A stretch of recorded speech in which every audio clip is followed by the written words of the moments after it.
İyi akşamlar sevgili seyirciler. Bugün 25 Kasım Perşembe 2021. Yeni bir Şimdiki Zamana hoş geldiniz. Yaşar, nasılsın? Benden de sayın seyircilerimize hoş geldiniz diyelim. Ben iyiyim, sağ ol, yorgunum, iyiyim. Biraz yorgun gözüküyorsun. Evet, yorgunum. Bugünler bu sömestr çok fazla dersim var. Günde 4-5 saat böyle e, derslerle geçiyor, konuşmayla geçiyor, çalışmayla geçiyor. E, Yorgunum yani. Evet. İnkar etmiyorum.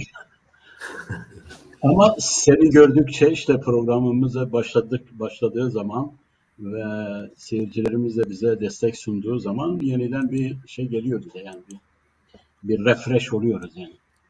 Evet. Tazeliyoruz. Evet. Tazeliyoruz değil mi? Yani canlanıyoruz diyelim. Yeniden Canlanıyoruz. canlanıyoruz. Evet. Peki başlayalım istersen. Ben bugün konuşacağımız konuları sıralayayım istersen. Sonra Evet.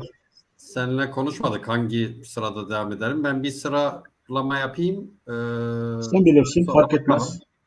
Şimdi biliyorsun epey 2 ay oldu mu biz Kürdistan neresi Evet. diye tartıştık. Evet. Evet. 2 ay. Bugün başlığı artık Kürdistan burası diye koyduk. Burası Kürdistan Evet. diye koyduk. Evet. Evet. Çünkü Kürdistan'da önce Sirt'te Cemil Demircan, bugün e, Hacı Van'da. Tunç Evet. Van'da burası Kürdistan dediler. E, Yani Geçen hafta da söylemiştik. Kürt toplumu Kürtistan neresi sorusunu sorulan soruya cevabı veriyor. Evet, İşte burası diyor. Biz de bu nedenle başlığımızın böyle olması bence artık e, bu cevabın verilmiş olmasına da bir evet. işaret. Bir de yani sence bundan sonra daha bu başlığı kullanacak mıyız? Öyle gözüküyor ki kullanabiliriz yani. Valla bu tartışma başladı. Yani Kürdistan tartışması, Kürt siyasetiyle, Kürtlerle, Kürt sorunuyla ilgili olan tartışmanın artık merkezi gündemidir. Bu biz başlık koysak koymazsak, tartışsak tartışmasak Kürtler e, bizden de şeysiz bu işi artık tartışıyorlar. Van'da tam biraz önce yani diyelim ki stüdyoya girmeden önce e, yani Kürsan burasıdır diyen Hacı Tunç'a destek olarak şu anda büyük bir şey başlıyor. Yani esnaf başka Vanlı esnaflar evet doğru Hacı Tunç doğru demiş ki burası Kürdistan'dır diye bir destek kampanyası Biliyorsun yani başlıyor. onu gözaltına aldılar. Evinde arama Evet yaptılar falan. gözaltına almaları Evet. tabii bu desteği de bence daha da yani büyütecek nitelikte.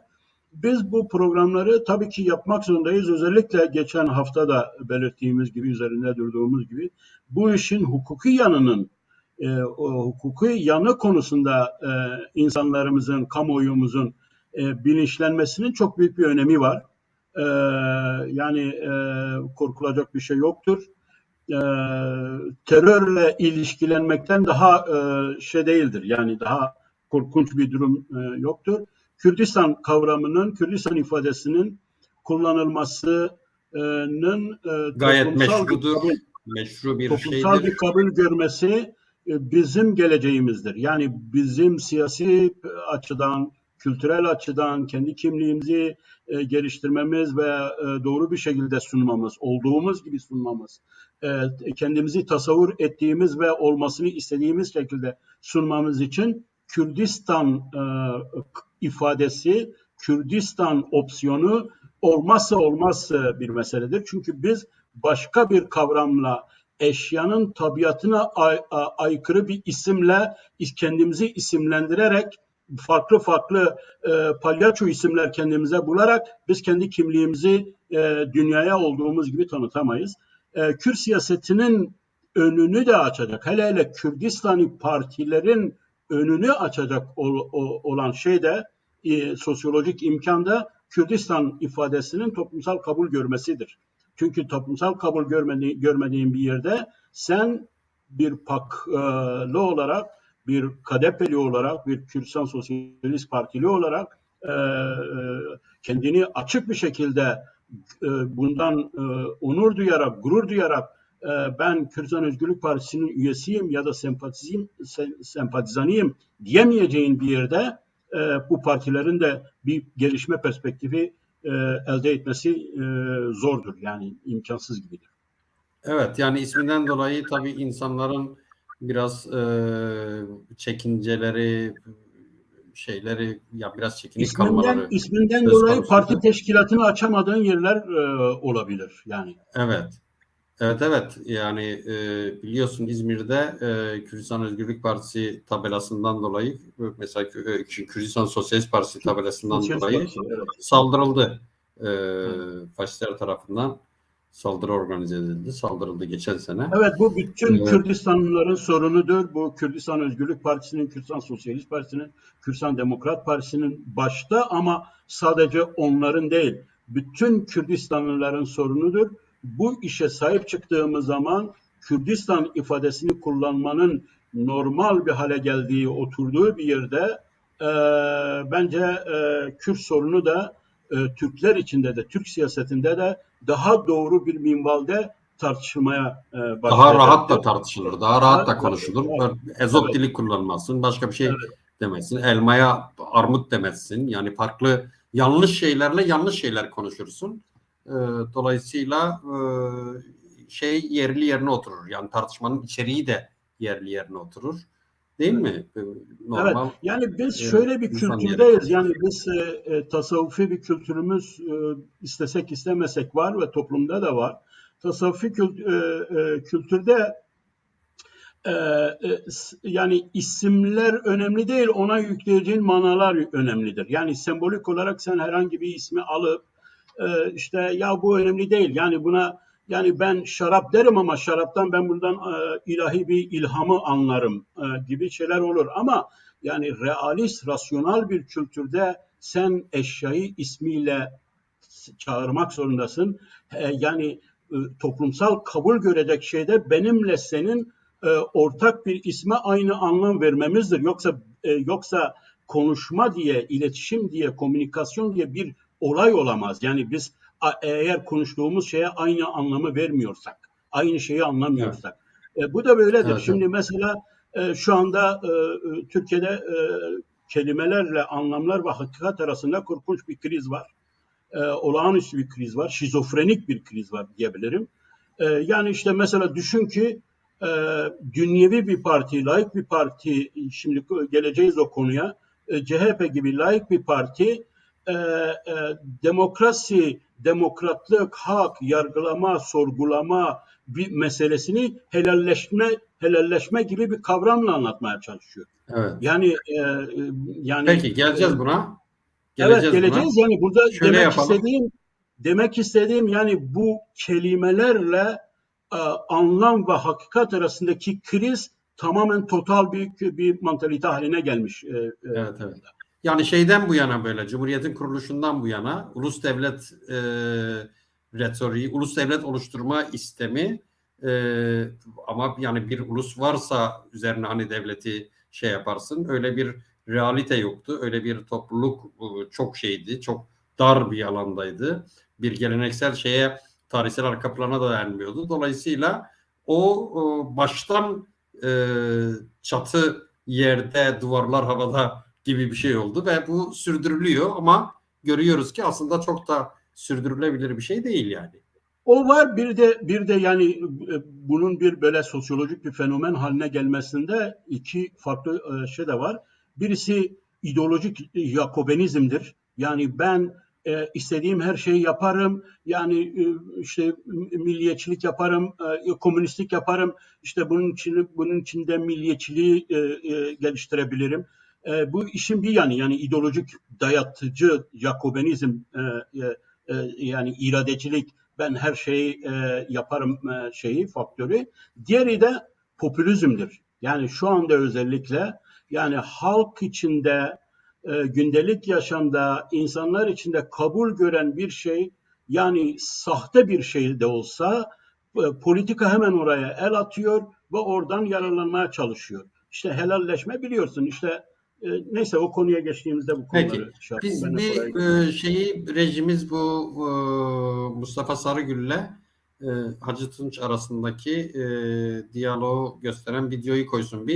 Biraz daha konuşalım bunun üzerine, sonra bir başka konuya geçelim. Kendi görüşünü, kendi düşüncesini, kendi ırkını, kendi mezhebini özgür bir şekilde yaşayacak. Ne kadar çok kültür olursa Türkiye o kadar zenginleşir. O kadar zengin olur. Ne kadar dil o kadar Mutluluk. mutluluk. Ne kadar zenginlik her şeye bağlıdır. Dil bağlıdır, ırka bağlıdır, örfe bağlıdır, kültüre bağlıdır. Doğu kültürü bambaşkadır. Doğuyu unutmayalım. Burası doğru bir arkadaşımız Siirt'te Kürdistan'dır. Bunu 1000 yıl, 2000 yıl önce Kürdistan'dı, gene de Kürdistan olacak. Yani itiraz etmeyelim. Bizi yaratan Allah'tır. Allah Kürtçeyi de biliyor, Türkçeyi de biliyor, Arapçayı da biliyor, İngilizceyi de biliyor. Bizi yaratan Türkiye Allah. Cumhuriyeti, Evet. Türkiye Cumhuriyeti topraklarında herkes kendi ırkını, kendi düşüncesini özgür bir şekilde konuşur. Hudut ve bayrak birliği diyen bütün yurttaşlarımızla el ele, kol kola ve omuz omuz olacağız. Dileğimiz bir dakika. Evet.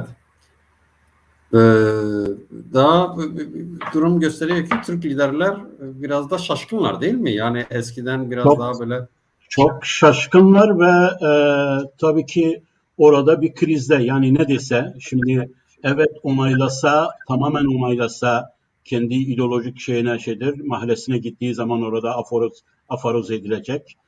Sen cevap vermedin diyecek. Nasıl işte Türkiye Cumhuriyeti'ni Türk milletini savunamadın, bayrağı, hududu, devletin ve topraklarımızın bölünmez bütünlüğünü savunamadın diye hırpalanacak. Ama diğer yandan da oraya o insanları manipüle etmek için, onlardan oy almak için gitmiş. Onlara iyi gözükmek zorundadır, popülizm yapmak zorundadır. Ve bu nedenle bir krizdeler ama bence şaşkınlar, şeyden şaşkınlar. Yani biz Kürt siyasetinin başını şey yaptık, teslim aldık. Dolayısıyla yani bu feodal bir kültürde liderlerini dinleyen bir toplum var. Yani aşiret zaten bize aşiret şeyiyle, sosyolojisiyle bakıyorlar. Ama görüyorsun ki işte insanlarımız medeni bir toplumda kendi özgür düşüncelerini partilerden, siyasetlerden farklı olarak da dile getirebiliyorlar ve işte Kürdistan budur ve Kürt sosyolojisi de böyle bir yere evrilecektir. Bu evrildikçe şeyi gösteriyor. O söylemek istediğin o yani şaşkınlık ve yani Kürtler bu e, Kürdistan ifadesini toplumsal olarak kullandıkları zaman Türk siyaseti de buna evet Peki demek bu zorunda Kürt kalacak. siyaseti aslında nasıl bir yani bir halihazırda ciddi bir refleks yok. Olmaması mı iyidir sence? Olması mı lazım? E, Yani bir ben bu konuyu doğrusu bu programları yapmaya başladığım bugüne kadar çok düşünüyorum. E, Geçen dün Mustafa Celi'yi tebrik ettim. Kendisiyle konuştum, tebrik ettim. Son bir yazısında biraz önce o konuştuğum diğer önceki programda da bahsettiğimiz şeyi dile getirmiş. Bir Kürsan Partisi lideri olarak, başkanı olarak. Yani Kürsan ifadesi toplumsal kabul görmeden Kürt siyasetinin, Kürsan siyasetlerin önü açılmaz formülasyonunu güzel bir şekilde koymuş. Kendisini tebrik ediyorum. E, Ben bu kim konuyu o? çok Kim düşündüm. kim koymuş? Yani Kim koymuş anlamadım ben. Mustafa Özçelik. Mustafa Mustafa Özçelik evet Mustafa Özçelik PAK Genel Başkanı Mustafa Özçelik senin başkanın, senin arkadaşın. Ee, Bir yazıda dünkü bir makalesinde bu konuyu güzel bir şekilde formüle etmiş. Ben dilerim ki bütün Kürdistani siyasetçiler işte bu şekil bu konuya önem versinler. Yani bizim bu 2 aydır bu konuştuğumuz konu onların önünü açacak bir konudur. neden bu kadar önemsemiyorlar? Ben dediğim gibi tekrar oraya geliyorum. Çok düşünüyorum, garipsiyorum ama bence kimse şimşekleri üzerine çekmek istemiyor. Yani böyle bir durum var sanki. Elbette ki Kürt siyaseti bu nedenle çok hırpalandı, çok büyük acılar çekti, büyük bedeller ödedi, büyük şeyler yaptı. Şimdi biraz pragmatist davranmak, biraz şey davranmak da hakkıdır. Yani belki. Ama bence artık Kürt vatandaşının konuştuğu yerde Kürdistani partilerin, Kürdistani siyasetin bu konuda susmaması gerekir. Tekrar öncü rolünü bu konuda oynaması gerekir. Yani bunu sadece partiler için demiyorum. Kürt aydınları için de diyorum. Kürdistani şeyi biz diyorduk zaten 50 yıldır diyoruz bu yetmiyor. Evet diyordun ama kabul görmüyordu. Biz Kürdistan şeyini kendi siyasi iç bir retoriğimiz, grup retoriği gibi kullanıyorduk. Grup ifadesi, grup kimliği gibi. Şimdi toplumun bunu kullanmaya başladığı bir zamanda senin tekrar öncü rolünü oynaman lazım. Yani gerekirse bedelini de birlikte ödemen lazım ve bize şeyi gösteriyor ki bu Ya yol tabii bu realist. ya bence şöyle de önemli Kekyaşar.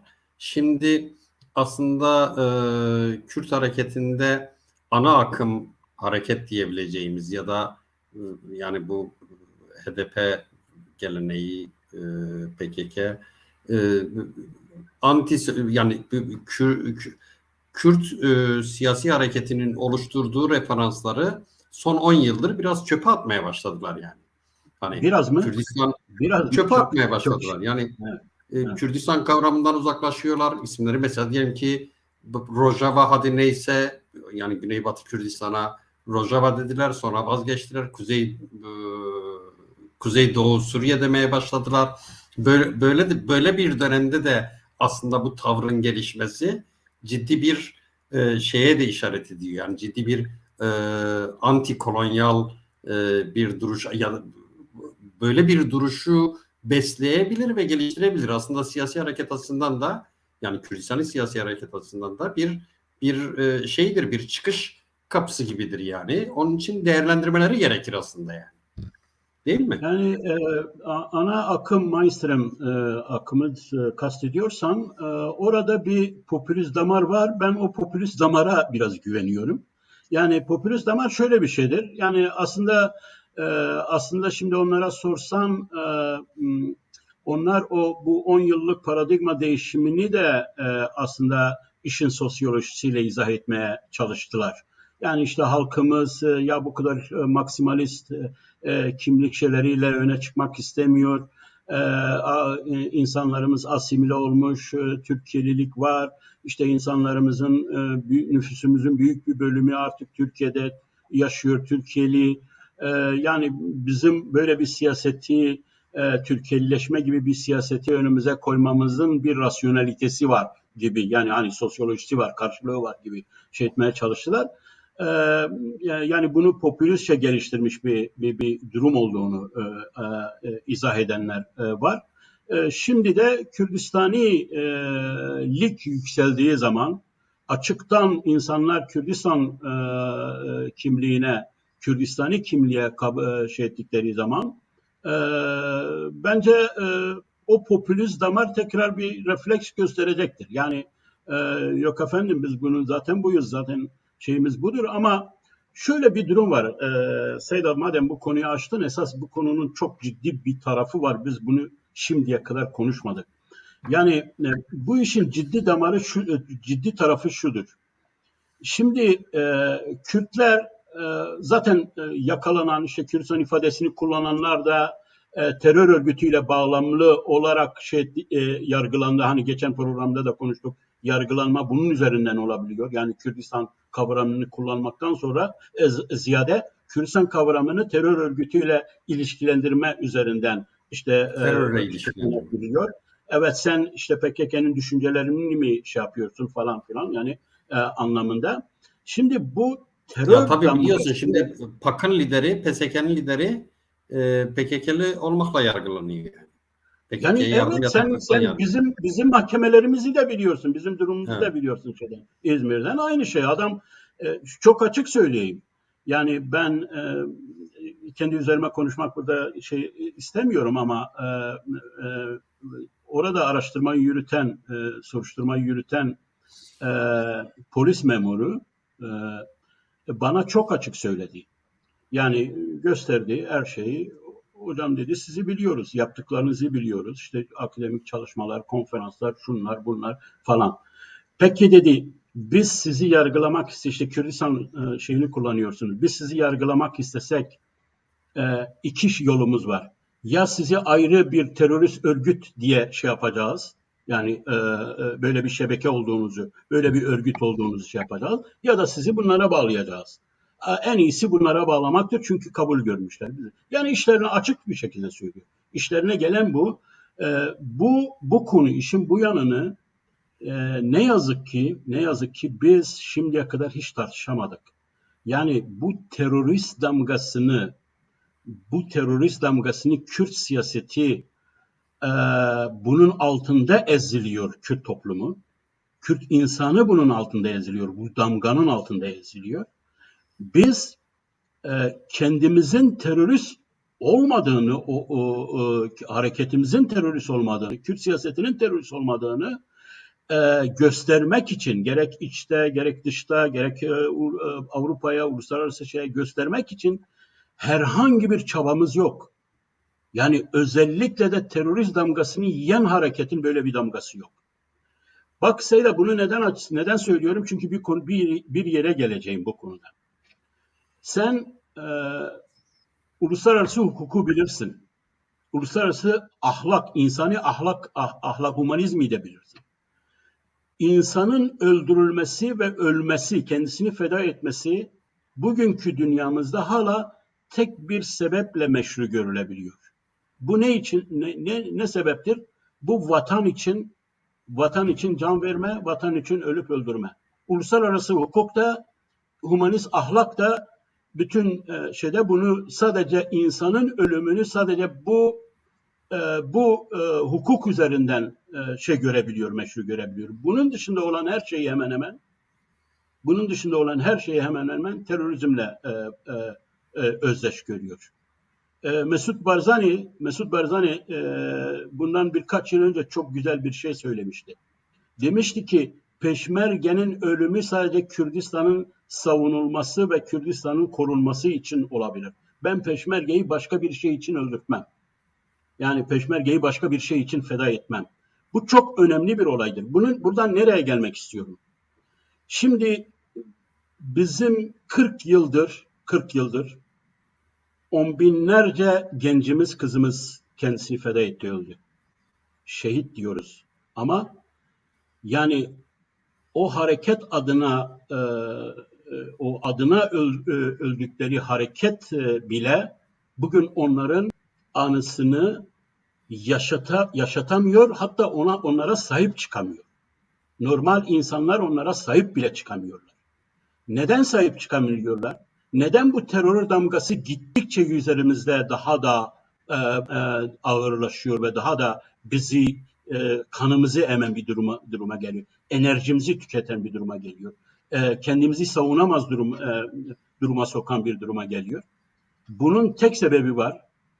Kendisini feda edenlerin imajı bir sol ideolojik grup, bir gerilla, bir bilmem ne adınadır. Yani buradaki Kürdistani isim, hani biraz önce dedin ya, isimden kaçma.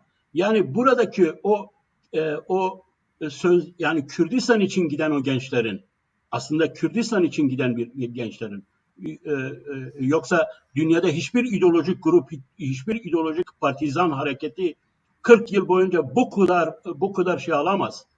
Bu kadar uzun süre kendisini devam ettiremez eğer Kürdistani bir amaç için olmazsa. Aslında onların oraya gidiş amaçları, hayalleri o. Ama o hayal, o Kürdistani hayal, o Kürdistan için kendini feda etme hayali aslında Peşmerge'nin de aynı aynısı olan o hayal ideolojik bir şekilde başka bir söylem şeklinde kullanılarak biraz önce isimle hakikat arasını konuştuk. Başka bir isimle aslında kendisini Kürdistan için feda etme algısından uzaklaşıyor. Bu algıdan uzaklaştığı daha bir ağır şekilde savunulamaz oluyor. Yani daha bir ağır şekilde o terörist damgası oluyor. Çünkü hani Kürt siyasi partileri bizler de sürekli diyoruz ki işte silahlı savaşımın zamanı bitmiş bilmem ne. Ben hiçbir zaman böyle bir çağrı yapmadım. Yani PKK zaten bizim dışımızda bu işi başlattı. Bizim çağrılarımızla da bu işi şey edemez. Ama orada ölen insanlara bizim halkımızın oğlum, kızım sen sadece Kürdistan için kendini feda edebilirsin. Kürdistan için feda etmen meşrudur. Şu andaki feda edişin o amaç doğrultusunda, o hedef doğrultusunda değil ve bu nedenle ben bile seni savunamıyorum. Ben kendi oğlumu, çocuğumu, kızımı sahip çıkamıyorum. Neden? Çünkü Kürdistani olmayan amaçlar, hedefler doğrultusunda böyle bir algıyla. Yani sayın dedikleri hani şey olarak diyorum Abdullah Öcalan kendisi söyledi. Ben dedim Mahir Çayı'ndan almış olduğum bayrağı şimdi tekrar geri Türk Sol Hareketi'ne teslim ediyorum. Yani bu ne demektir?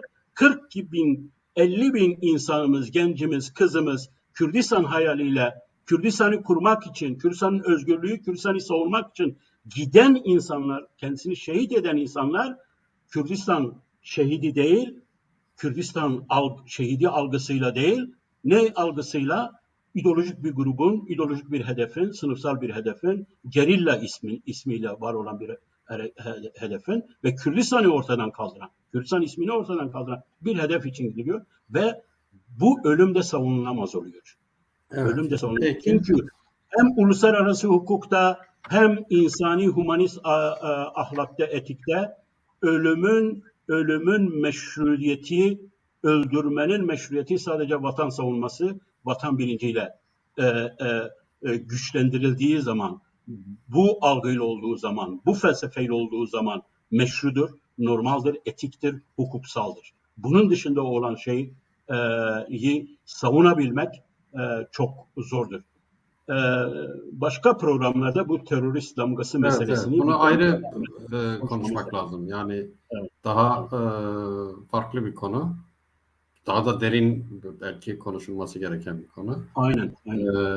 Ama biz yani bir kere daha şey yapıyorum. 5-6 haftadır burası Kürdistan, Kürdistan nerede diye başlıklar atmamız doğruymuş. İyi oldu. Ve bu anlıyoruz ki şeye de uygun, sürecin ruhuna da, günümüzün ruhuna da uygun olmuş. Peki diğer konuya geçelim mi? Yaşar. Geçelim. Evet. Bu diğer konumuz reji koysun bakalım başlığı. Ben yanlış bir şey yapmayayım. Kılıçdaroğlu'nun helalleşme çağrısına sosyolojik bir bakış yapalım.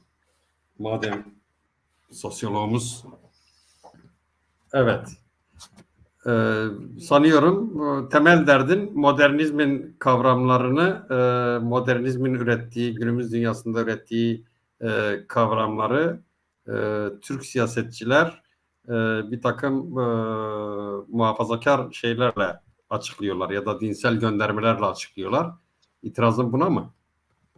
Ya itirazım buna değil. Yani Kemal Kılıçdaroğlu da tabii ki biraz popülist olmak, muhafazakar Türk toplumundan faydalanmak, en azından kendisinin de İslami kültüre sahip biri olduğunu söyleme hakkı vardır. Ama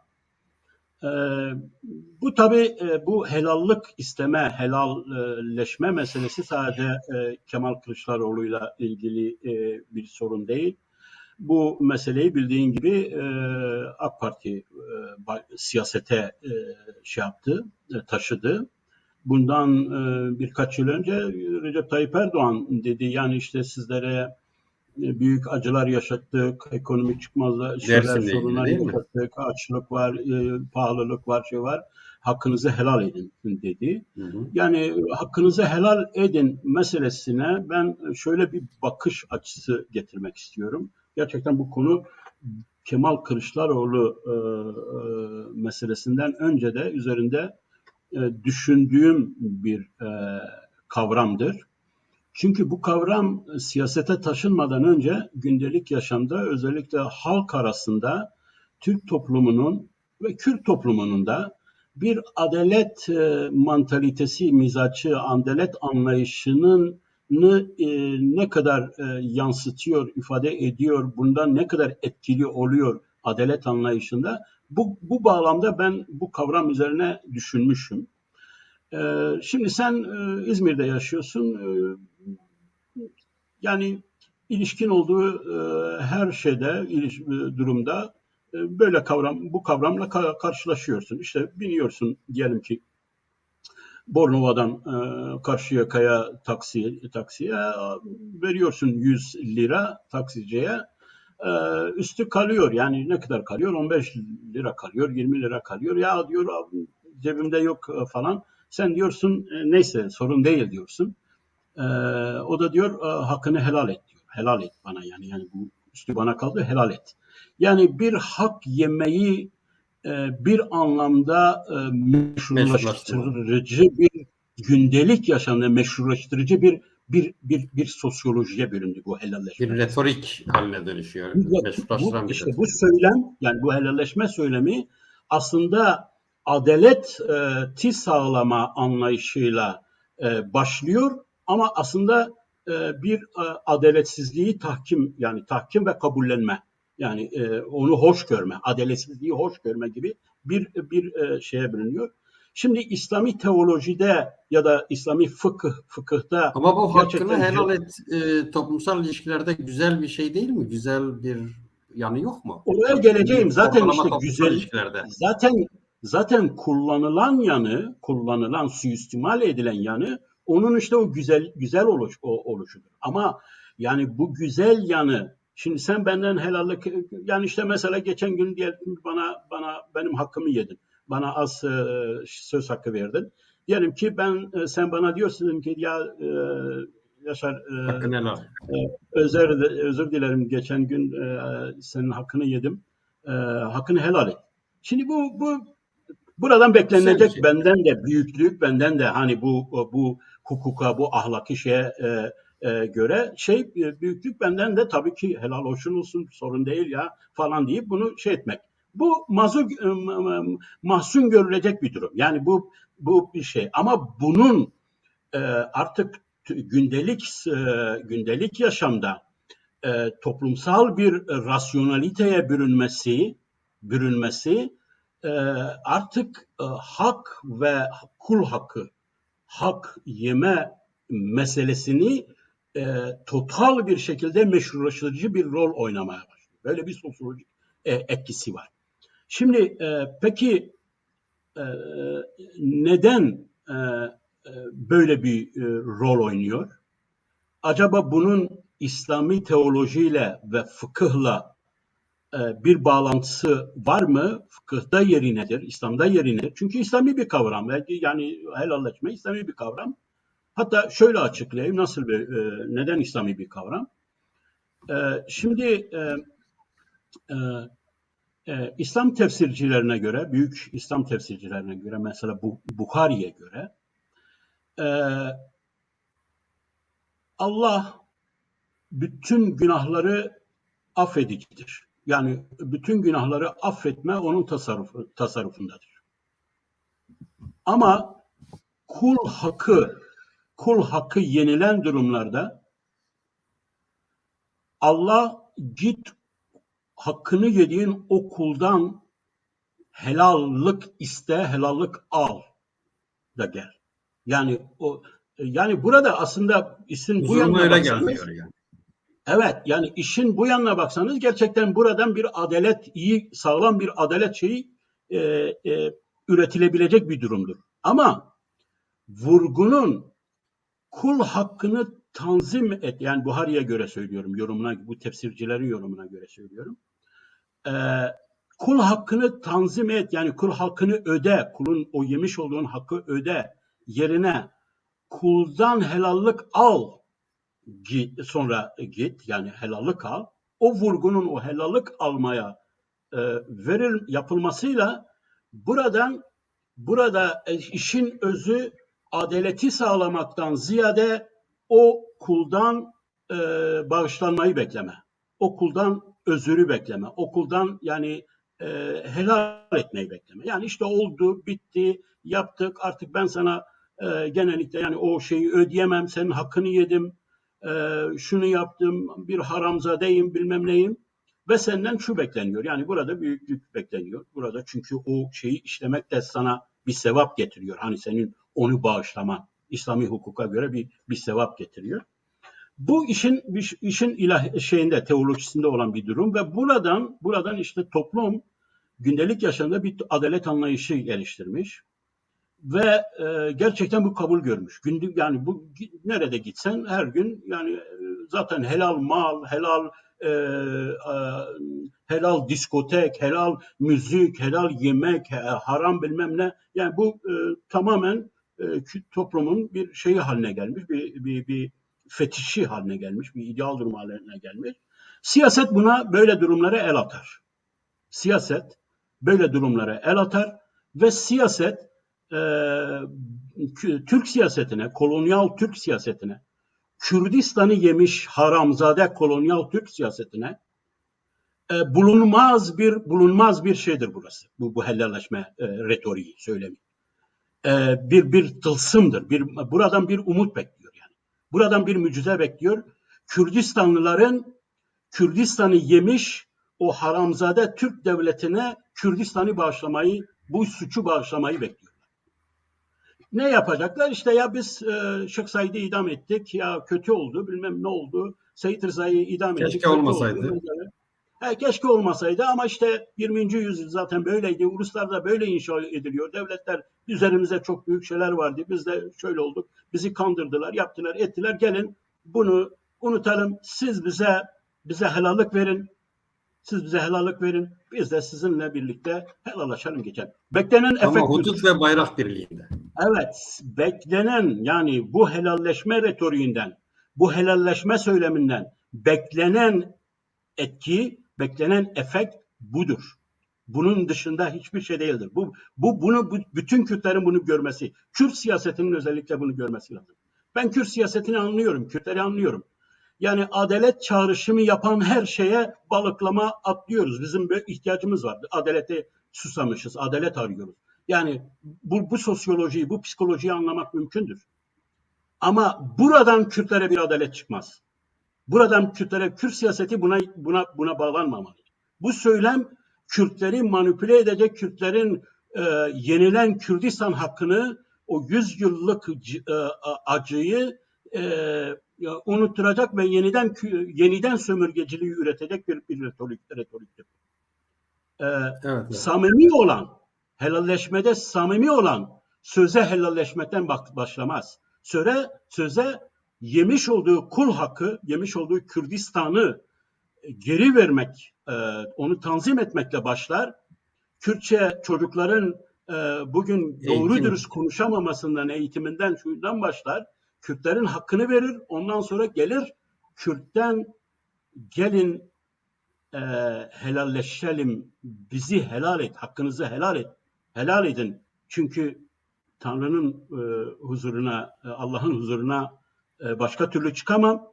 Burada Allah'ı kusura bakmayın, yani Allah'a şirk çıkma gibi bir şey de şey etmiyorum ama Türk siyasetinde bu şirk var. Burada devleti yönetme hakkını bana tanıyın. Bu hakkı bana tanıyın şeyi var. Çünkü Kürtlerden helalleşme almadan hiçbir parti haramzade oldukları için Türkiye'nin yönetme hakkını, herhangi bir devleti yönetme hakkını... Yani bir haramzade bir kültürün helalleşmesi şeydir, değil mi? Biraz sahtedir yani. Helalleşme istemesi. Sahtedir. Önce kul hakkını teslim etmesiyle Edeceksin. helalleşme isteyebilir. Önce şey Bunu diyeceksin. Ya bu bunu Kürtler kendi dilleriyle dürüst, namuslu, mümin bir Müslüman, gerçek bir Müslüman bunu bu şekil tefsir edebilir, bu şekil yorumlayabilir. Yani burada aslında en büyük şey de bu popülist İslam'ın bu muhafazakar şeylerini kullanan Türk siyaseti, Türk kolonyalist siyaseti en büyük darbeyi de burada İslam'a ve Müslümanlara vuruyor. Müslümanların adalet anlayışına vuruyor. Aslında Buhara'dan bahsettiğim gibi aslında İslam'ın gerçek o şeyini o yorumunu helallik isteme yorumunu uygulansa bunun kültürel eleştirisini gündelik yaşamda her Müslüman yapsa adalet anlayışı helalleşmenin adalet anlayışı bu olmayabilir.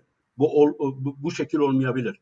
Ne olur? Kul hakkını ver. Kul hakkı önemlidir. Benim helallik verip vermemem artık bana kalmış, sona kalmış bir durum. Yani sona kalmış bir durum. Önce sen kul hakkını şey yap.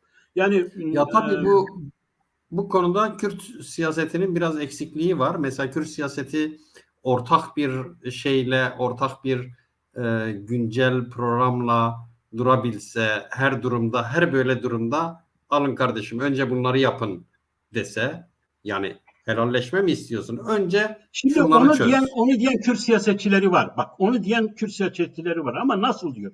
Yani helalleşmede sanki ya işte Kemal Kılıçdaroğlu bir şey dedi ama gelin biz bunun altını doldururuz. Yani böyle bir bekleyişle söyleyenler var.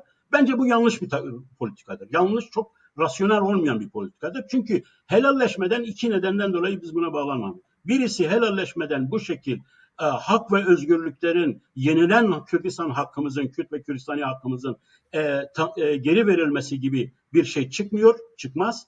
Oradan böyle bir şey çıkmaz. İkincisi biz dünyevi rasyonel bir hareket olarak uluslararası evrensel şey kazanmış, değer olan hak ve hukuk, dünyevi hak ve hukuk şeyi vardır, mevzuatı vardır.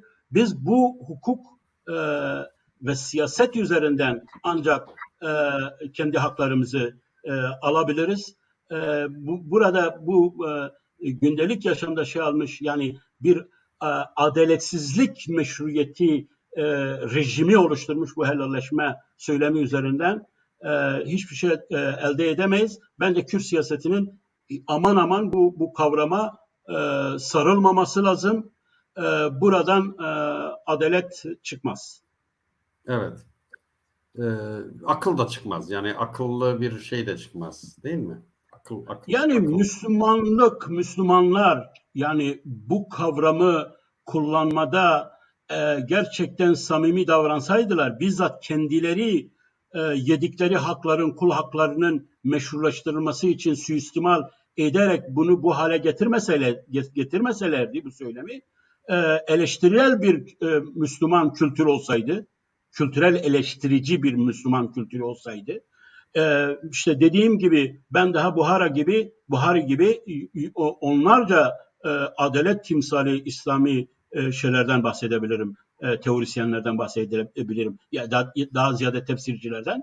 Bunlar zamanında yapmışlar bu durumları. Hayır, yani helallik verme, kul hakkı verilmeden, kul hakkı teslim edilmeden helallik verilmez denilebilirdi. Yani bence buna şey olmamamızın nedeni ne yazık ki toplum içinde de, dindarlar içinde de, muhafazakar kesim içinde de artık bu kavramın gerçekten tamamen bir adaletsizlik rejimi, adaletsizlik hukuku, adaletsizliğin meşrulaştırılması olarak kullanılması, suistimal edilmesinin artık yer edilmiş olmasıdır. Bu nedenle bizim Kürdistan ve hak ve hukukunu olduğu gibi hiçbir kavrama, hiçbir şeye yani meyil etmeden bugüne kadar getirdiğimiz gibi kullanmalıyız. Açık konuşmak benim sürekli olarak bu programlarda söylemeye çalıştığım şeydir. Türklerle de samimi olmak lazım. Türklerle de açık konuşmak lazım. Biz Kürdistan'ız, sömürgeyiz. Biz ayrı bir ulusuz. Orada ne yazık ki şimdi biz Kürdistan kavramını şey yapıyoruz ama şimdi biz bu programlarda tam açıklayıcı olamıyoruz. Yani Kürdistan demek ayrı bir ulus demektir. Kürdistan demek ayrı bir siyasal iktidar hakkı arama ya da siyasal kendisini idare etme hakkı arama demektir. Şimdi Van'daki şeyi verdin, vatandaşımızın Kürdistan demesini verdin. Ama Sayın Türk siyasetçisi, kolonyalist Türk siyasetçisi, evet önemli olan aynı bayrağın altında devletimizin bilmem neyiyle dediği Evet. zaman bizimkisi tabii yani onun iyi bir şey söylediğini, işte demokratik bir şey söylediğini zannetti. Tabii ki bu tür kişisel, bireysel ilişkilerde, yüz yüze ilişkilerde bir kibarlık da vardır. Yani bir ayrı bu işin bir ayrı psikolojisi vardır. Dolayısıyla hani kırıcı bir şey olmak olmaz çünkü iletişim olmaz. Ama ondan sonraki dönemde işte insanlarımızın söylemesi gereken şey bu tartışmayı devam ettirme babında. Hayır biz ayrı bir ulusuz, ayrı bir şeyiz. Bunu açık birbirimize ne kadar erken bu hakikati görürsek, tanırsak o kadar erken belki birbirimizle de anlaşabilme, belki birbirimizle de daha doğru bir çözüm yolunu bulabilme imkanını elde etmiş olabiliriz. Takiye Kürt kültürünün ne özgü bir kavram değil, Kürt'ün de becerebildiği bir olay değildir. Bunu ben tarihsel olarak biliyorum. Takiye İranlıların çok başarılı bir şekilde yaptıkları bir kültürdür. Takiye. Hatta İranlılar, ben sosyolog bir arkadaşım var. Yani bunu sormuşum, bunu sorun etmişim, konuşuyorum, tartışmışım kendisiyle. Takiyeyi kültür olarak, kültürel yani yalan atmayı kültürel bir gelişmişlik olarak şey yapıyor. Yani telakki ediyor. Becerikli olmak. Evet, yani hayır becerikli değil ya, diyor nasıl yani şimdi insanın yüzüne ben nasıl bunu söyleyebilirim? Ben Anladım, tabii ki evet. kibar davranmalıyım. Ben tabii ki şöyle olmalıyım. Yani işte kültürlü olmayı böyle bir şey yapıyor. Bu Kürt'ün tabiatında olan bir durum değildir. Yani bu Kürt kültüründe harbilik, mertlik, dobralık, açıktan şeyleri söylemek her zaman için çok açıktır. Hatta bu konuda çok ilginç anekdotlar da var. Peki. Peki bu konuyu da geçelim o zaman. Yani Değil şey mi? yoksa geçebiliriz tabii. Yani Evet, evet. Şeye gelelim. İstersen ikisini beraber alalım. Bu Süleymaniye'deki olaylar ve bu Belorusya'da Balkanlarda göçmen grupları, Kürt göçmen grupları. evet, Sen tabii bu konuyu belki o taraflarda yaşadığın için belki daha yakın mı izliyorsun? İzleyebiliyor musun ya yani da? o taraflarda yaşamakla değil de yani ben Basından bu belki bu göçmen bu sığınmacı şeyini son 10 yıl 15 yıl içinde çok ilgilenmişim, uğraşmışım. Özellikle gerek gizli sığınmacılarla özel olarak bizzat ilgilenmişim. Gerek Suriye, Rojava'dan gelen Kürtlerle ilgili, gerekse Irak Kürdistan'dan işte Şengal, Kerkük o taraflardan gelen Kürtlerle ilgili uzun zamandır ya bu işin sosyolojisini biliyorum. Yani bu Kürtlerin neden hangi amaçlarla nasıl şey yaptığı konusunda görüşlerim var. Derin yani daha ziyade kaliteli inceleme dediğim yani içten onlarla özel derin söyleşiler yaparak yaptığım bir durumdur. Ama bu son sığınma akımda farklı bazı yanlar var. Yani ortak yan şudur. Ortaktan bunların işte Güney Kürdistan'dan olmasıdır. İlk defa bu kadar toplu bir kesim Güney Kürdistan'dan toplu bir şekilde çok da teknik ve organizeli bir şekilde çok şaşılacak bir organizasyonla yani Belarus'a oradan Polonya sınırına kadar götürülmüşlerdir. Ama son birkaç yıldır Güney Kürtleri yani sadece Ezidilerle ilgili değil parça parça Güney Kürtlerinden gruplar göç ediyorlar yani. Yani mülteci Evet. olmaya çalışıyorlar yani. Şimdi hatırlar mısın bilmem bu seçimler meselesini tartıştığımız zaman bu sandığa gitmenin, az oy vermenin hani ben sana sormuştum bunun yani bir toplumsal sorunla bağlantısı olabilir mi? Bir hoşnutsuzlukla sen yok demiştin de Yok ben o şekilde tekrar dememiştim. Ben hatırlatıyorum şöyle onu. demişim. Şöyle diyorum. Yani Irak seçimleri genellikle Kürtler için çok cazip değildir. Gittikçe dünyada bir genel trenddir de seçimler düşmektedir. Biz ilk turda burada geçen hafta, evvelki hafta Cumhurbaşkanlığı seçimimiz vardı.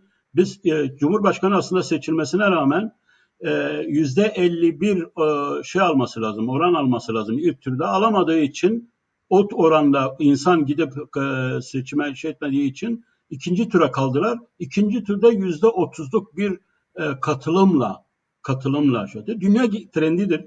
Yani Avrupa'da da seçimler çok yüksek katılımla olmuyor.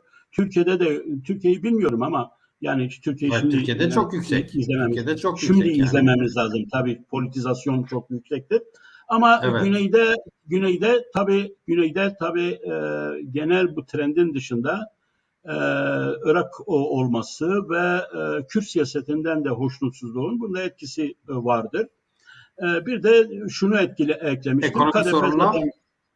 KDP zaten şimdi bak Kürdistan'daki sorunlar aslında bu bir program konusudur. Yani çok derin bir Ya zaten şekilde, bunu çok daha önce ciddi bir konuşmuştuk. Hani şekilde böyle bununla ilgili çok bir ciddi bir program yapalım. şekilde Özel bir program tartışılması yapalım gereken diye. bir konudur. Yani bu konuyu tartışırsak oradaki model sorunu, oradaki modernite sorunu, oradaki değişim sorunu, oradaki kurum anlayışı, kurumlaşma anlayışı, oradaki toplum modelinin ne olduğu konusu, yani o kadar tartışılması gereken Peki şöyle bir şey ve yapalım. Yaşar. açık olmayan. Uzatmamak için şöyle bir şey yapalım. Yani bu Güney Kürdistan'la ilgili idari, ekonomik, sosyolojik, politik şeyleri bir başka tartışma yani bir başka bir şeye bırakalım. Şimdi dünyada ben de ya mesela İngiltere'de yaşadığım zaman çok şeye gittim. Çok yani hem göçmen gruplarıyla çalıştım hem onların home office İçişleri Bakanlığı'ndaki görüşmelerine, interviewlerine gittim. Bu konuyla ilgili çok şey taradım, kaynak taradım. Nedir, neye denkleşiyor, nasıl bir psikolojidir, göçmenlik psikolojisi, mülteci olma psikolojisi, yabancılar, foreigners, yani others, bunlar üzerine şey yaptım. Dünyada şöyle bir şey var. Dünyada yani bu teknoloji geliştikçe teknolojinin gelişme hızıyla birlikte göç etme duygusunu da körükleyen aslında bir mekanizmanın olduğu anlaşılıyor. Yani bu Latin Oraya Amerika'da geleceğim. Zaten globalizasyon evet, dediğimiz zaman insanın bu dünya üzerindeki mobilizasyonu, mobil olma meselesi var. Artık sınırlar hızlandı bu. büyük oranda bu anlamda sınırlar etkisini yitirmiştir ve bu anlamda da aslında ülkelerde artık devrimler olmuyor. Bunu söyleyeyim yani. İnsan yani kendi toplumundan, kendi idaresinden memnun olmayan, kendi doğduğu yerde memnun, yaşamı mutlu olmayan insan kaderini, kısmetini başka yerde arıyor. Bu da genellikle daha iyi yani sosyal olarak kalitenin olduğu yerlerde arıyor ve oralara gidiyor. Bu sadece Kürtler için değil, Değil. bu sadece Değil. doğrular için değil. Bakın bugün Bulgaristan'da şu andaki Bulgaristan'ın nüfusu 5 milyon kalmış. Bulgaristan Todor Zhivkov düştüğü zaman 9 milyondu. 9 milyon nüfusu vardı Bulgaristan'ın o zaman. Şu anda Bulgaristan içinde 5 milyon nüfus var. 2,5-3 milyon yaşamak isteyen, daha Avrupa'da değil mi? imkanları etmek isteyen Avrupa'ya, Amerika'ya, Kanada'ya gitti ve artık aslında bu anlamda göçmen ve sığınmacı ya bakış meselesi de değişti. Şimdi eskiden Bulgaristan'dan göç edeni Bulgar devleti hain gibi ilan ederdi. Yani onu kendi devletine hizmet etmeyen biri olarak ilan ederdi. Ama şu anda Bulgaristan ekonomisini ayakta tutan Bulgar göçmenleridir. Yani Bulgarlar Avrupa'da çok Biliyorsun yüksek Türk düzeyde para devleti için de kazanıyorlar. dışarıdaki Türkler önemli. Evet. Yani bu anlamda özellikle Güney Kürdistan'da tabii ben şunu söylemek istemiyorum. Kürtlerin sığınmacı olan, iltica eden tek tipi var. Yani tek tip budur.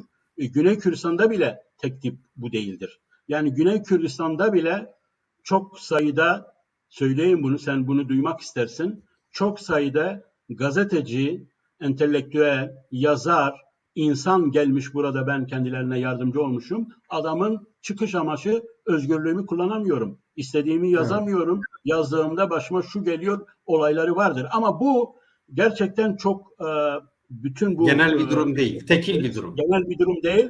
Marjinal bir durumdur. Evet. Özellikle de muhafazakar Kürt kesiminden bir şeydir. Bir yakınma, bir sitemdir, bir kaçıştır. Şimdi Güney Kürdistan'ın ama genel olarak politikasına baktığımız zaman, bu nüfus politikasına baktığımız zaman bu konuda pasif bir durumda olduğunu söyleyebilirim. Yani Türkiye gibi bir de ekonomik olarak güçlü bir devletin sözde başı gece gündüz Avrupalılara ben işte bu kadar insan besliyorum diye ağlıyor, sızlıyor, para istiyor, şey yapıyor. Ben bunu Almanya'da bir konferansta dile getirmiştim. Ama bugüne kadar Kürt siyasetçilerinin işte ya ben 1,5 milyon insan besliyorum. Arabı geliyor, Hristiyanı geliyor, Suriye'den Kürdü geliyor, Arabi geliyor, diğer şeylerden Yezidiler geliyor, bilmem Doğu Kürdistan'dan insan geliyor, Türkiye Kürdistan'dan insanlar var. Ben bu ekonomi, bu yapımla hem bir yandan IŞİD'e karşı savaşacağım, her bir yandan ulusal güvenliğimi Haçlı Şabi'ye, diğerine karşı koruyacağım, PKK'ya karşı koruyacağım. Diğer yandan da ben mülteci ve besleyeceğim, yani başka toplulukları besleyeceğim. Bu konu felaket bir konudur aslında ekonomik açıdan tartışıldığı, konuşulduğu zaman. Yani Kürtler bu konuda dert yanmıyorlar. Dertlerini söylemek istemiyorlar. Açık sorunları dile getirmek istemiyorlar. Sorun büyüktür. Kürdistan ekonomisi, Güney'in ekonomisi böyle bir şeyi kaldıracak güçte değildir. Yani petrol var, bilmem ne var. İnsanlar bunu çok büyütüyor, bunu çok yapıyor, yani idealize ediyor. Kürdistan ekonomisi bunu kaldırabilecek bir durumda değil. 1,5 milyon insanı besleyecek. Aynı zamanda orduyu besleyecek. Aynı zamanda savaşı besleyecek. Aynı zamanda bilmem ne yapacak. Bu durum çok şeyli bir şekilde tartışılması gereken bir konudur. Yani Kürdistan ekonomisi, toplumu, kültürü, siyaseti birlikte ele alınmalıdır. Kürt siyasetini biz alıyoruz ya işte birilerini hedef gösteriyoruz, eleştiriyoruz. Bundan kolay bir şey yok ama bu kendimizi kandırmaktır. İşin sosyolojik boyutları var. Esas sorun oradadır. Şöyle bir durum var. Kürdistan'da şöyle bir kesim vardı. Ben bu grubun ayrı bir özelliği var dedim ama bundan önceki gruplarda, buraya gelenlerde, özellikle Bulgaristan'a gelenlerde ve benim kendileriyle söyleşi yapmış olduklarımda açık söylüyorlardı. Hoca diyorlardı, yani ben istediğim şekilde yaşayamıyorum. Yani moderniteyi istediğim şekilde yaşıyorum. Mahalle baskısı. mahalle baskısı var. Bir de yani modernite, modern yaşamı, kültürel yaşamı yaşayacak alanlar zayıf. Yani adam Facebook'tan, internetten çıkmıyor. Gece gündüz başka ülkelerin gençleri, insanları nasıl yaşıyor, nasıl ediyor, ne yapıyor, nasıl giyiniyor, nasıl geziyor, bunları görüyor. Filmlerden, şunlardan, bunlardan. Bunu yaşayamıyor ve buna bir özenti var. Yani bu özenti her yerde. Yani bu sadece Kürtlere özgü değil. Dünyada. Araplar da bu nedenle kaçıyorlar. İranlılar Latin asas Amerikalılar. olarak İranlılar esas olarak bu nedenle kaçıyorlar. Bak İranlıları Evet. diyebilirim ki esas olarak bu nedenle kaçıyorlar. İranlılar çok modern yaşamak istiyorlar. Böyle bir özentileri var ve bunu İran'da sağlayamıyorlar. Bu kesim var, bu durum var. Ama son zamanlarda gerçekten işsizlik de Güney Kürdistan'da büyük bir sorundur. Bir de siyasal olarak burada yani işte burada bunun signalini vermeli, alarmını vermemiz lazım. Yani sosyal sorunun, ekonomik sorunun olduğu yerde dış siyasal güçler suistimal eder. Orası o Evet. toplum. Bugün biri yazmıştı, bir Kürt siyasetçisi yazmıştı. Şey meselesi, o bayrağa saldırı meselesi ve bu protesto meselesi bir ulusal güvenlik meselesidir diye. Halk kütüphanesinin yakılması. Evet, yani bir ulusal güvenlik meselesidir. Gerçekten orada sen bu sorunları çözmediğin zaman dıştan güçler uğraşır. Biz biraz somuta gelelim. Bu Süleymaniye'de çok kötü bir bir istihbarat ve mafya kültürü gelişti. Bu konuda Süleyman Kasimi'nin bu bölgenin idol adamı olmasının bunda bir etkisi var. Bu adam oyunlar oynayan, senaryolar yapan, mafyavari işler kuran, kurgular yapan, entrikalar yapan bir kültüre, bir yapıya sahipti. Bence bu adamın rol model olarak Süleymaniye'de şu anda birkaç kesim tarafından rol model olarak ona bir özenti olarak bir oyun oynanıyor. Bir şer cephesi var orada. Bunun tabii ki en aktif kullanıcısı İran devletidir. Ama bizim kendi içimizdeki partilerimiz ve liderlerimiz, yani oradaki Süleymaniye'dekiler buna çok büyük bir alet oluyorlar, imkan tanıyorlar.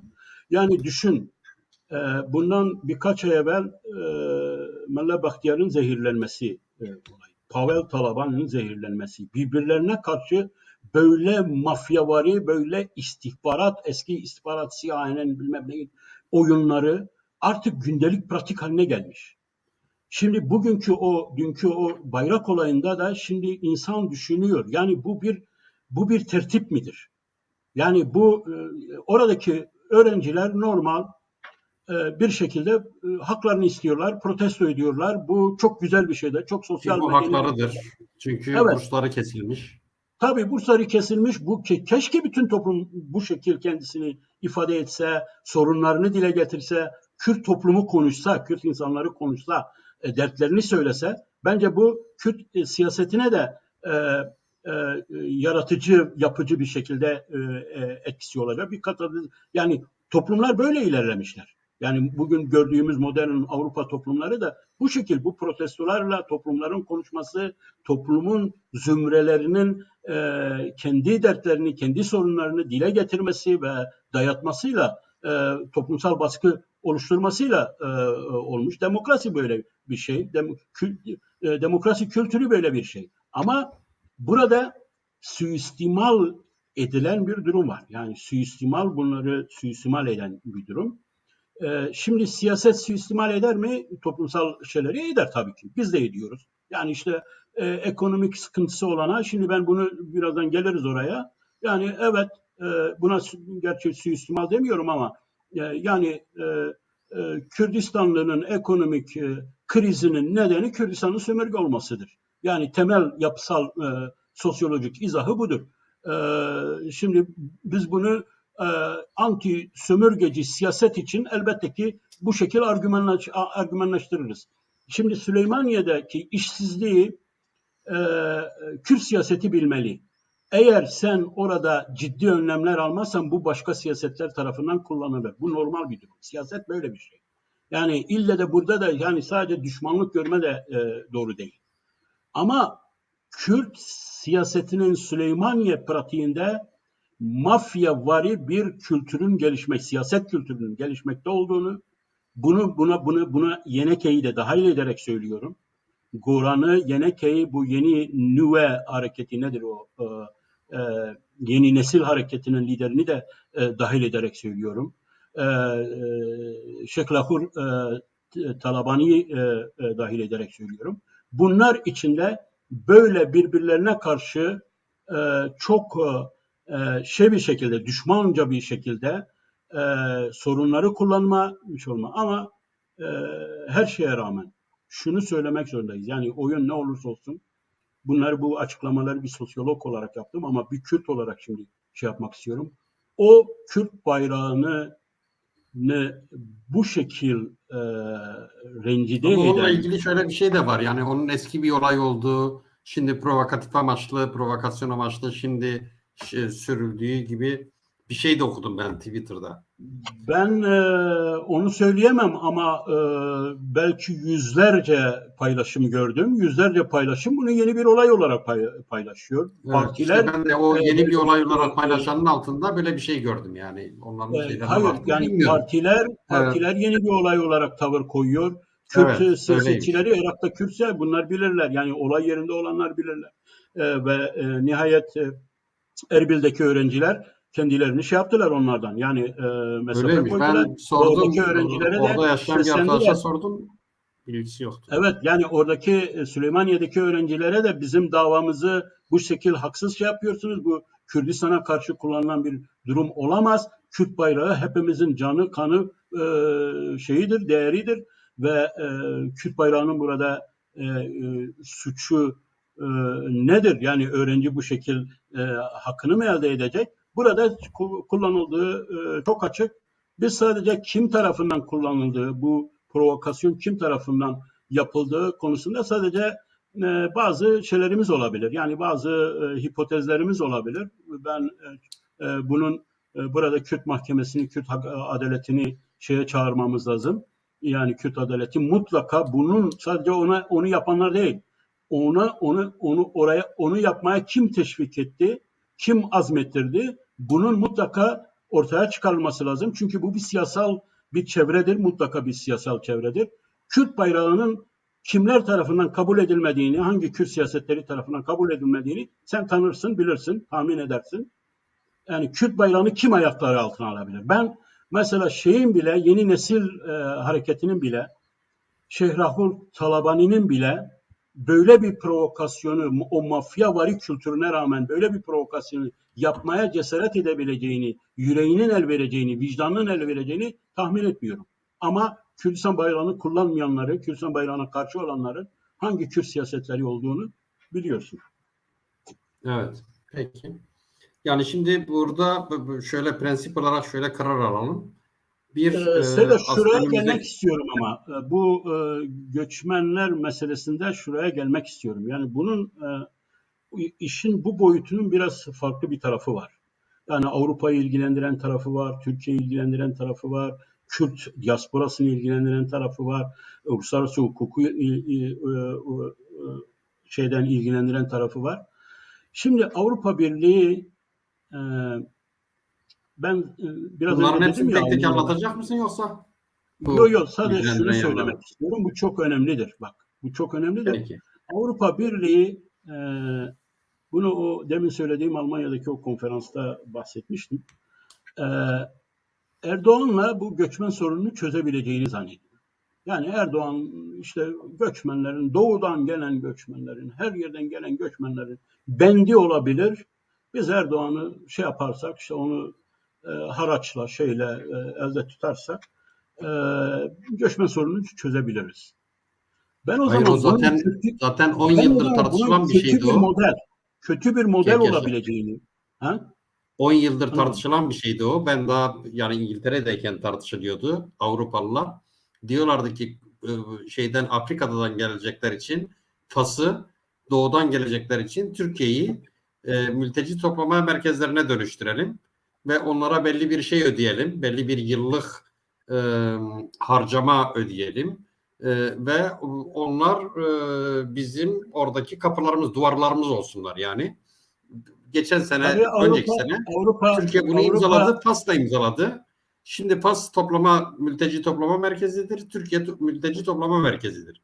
Şimdi Türkiye bunu bir koz olarak kullanmaya çalışıyor. Ben bu haberlerden anladığım kadarıyla Belarusya'da böyle Avrupa ile ilgili bir ambargo meselesi var. Onlar da bunu bir koz olarak kullanmak istiyorlar.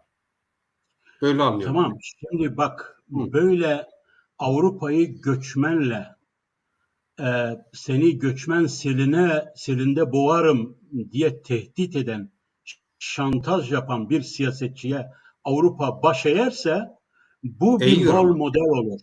Bir rol model olur. Avrupa'yla sorunu olan her devlet bunu kullanır. Yani Evet. bunu burada Erdoğan bunun önüne geçemez. Erdoğan bunu İşte sağlayamaz. Erdoğan rol model oldu göçmenler o benim Belarusya'nın elimde. şeyine. Ben buranın jandarmasıyım, göçmenler benim elimde diyemez. Yarın Putin bunu kullanır, yarın Avrupa ile sorunu olan her ülke bunu Zaten kullanır. kullanıyorlar. Zaten Şimdi Putin'le burada, kullanıyor işte şimdi o durumu. evet, yani işte bu durumu kullanıyorlar. Böyle bir organizasyon vardı. Kendi sorunları var. Biliyorsun diktatör olarak bilinen biridir Lukashenko. Ve Lukashenko muhalefete karşı son derece baskıcı bir şeydir. Muhalefetten yüzlerce, binlerce insan tutuklamış, hapistedir. Avrupa bunların salıverilmesini istiyor ve bu konuda Lukashenko da yani karşılıklı beni tanıyın, beni kabul edin, beni bilmem ne yapın, bana en azından Erdoğan'a verdiğiniz imkanı Erdoğan da benim gibi Bana da diktatör verin. biri. Erdoğan da benim Hı hı. gibi sizi tehdit ediyor ama bak Erdoğan'a Aynen. nasıl hoşnut. Yani bu yöntem, bu model Avrupa'yı vuracak bir modeldir. Bu modeli Avrupa başaramayacak. Avrupa her zaman için Erdoğan gibi, Lukashenko gibi diktatörlerin tehdidi, şantajı altında kalacaktır. Bu modelden vazgeçmeleri gerekiyor. Göçmenlerin sorunlarının olduğu yer Kürdistan'dır. Göçmenlerin sorunlarının olduğu yer Arap ülkeleridir, İran'dır, Afganistan'dır. Avrupa bu sorunu çözmek istiyorsa orayla çözmesi gerekiyor. Evet. Ben bundan 7-8 yıl önce söyledim. Avrupa göçmen sorunu çözmek konusunda samimi ise önce Mesut Barzani'nin yanına gitsin. Önce Rojava'daki Kürtlerin yanına gitsin. Çünkü aslında sınır orasıdır göçmenlerin geldiği. Orada sorunu çözerseniz o sorundan ve kurtulursunuz. onlar size karşı da böyle şantaj yaparak, sizden bilmem yaparak, yok yapmazsanız şunu yaparız gibi böyle bu tür ahlaksız diktatör kültürüyle de davranacak siyasetçiler değillerdir. Bunu Kürtlerin diasporada anlatmaları lazım Avrupalılara. Evet, doğru diyorsun. Doğru diyorsun. Şimdi bu konuda şöyle bir izleyicilerimize de söyleyelim. Önümüzdeki dönemde bir programı başlı başına göçmenlerle ilgili yapacağız ve diaspora ile ilgili yapacağız. Bir programda sadece Güney Kürdistan'la ilgili yapacağız. Evet. Değil mi? Evet. Peki.